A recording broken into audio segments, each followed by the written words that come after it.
कराची में मेरे पब्लिशर हैं मकतबा दानियाल, उनके ऑफिस पे आईएसआई ने रेड किया था और किताबें सारी जो थी वो कॉपियां उठा के ले गए थे और ये कह के गए थे कि हम कल सुबह फिर आएंगे, आप हमें जो डिस्ट्रीब्यूटर्स हैं किताब के और बुक शॉप्स जहाँ पे बिक रही है उनकी एक लिस्ट दें। तो वो आज सुबह आए थे और बड़े तमीज़दार तरीके से, अच्छे तरीके से उन्होंने बात की और हमारे पब्लिशर ने उनको लिस्ट दे दी जो वो लेके चले गए हैं। लेकिन साथ ही कुछ एजेंसियों ने 2 बुक शॉप्स पे भी रेड किया है।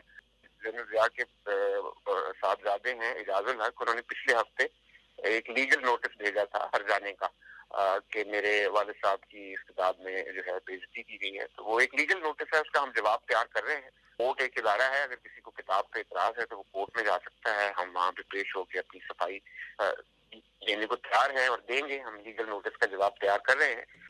किताबें आपकी दुकानों से उठाई जाए, आपके पब्लिशर से आके किताबें जब्त कर ली जाए, तो जाहिर है थोड़ा सा खौफ तो महसूस होता है।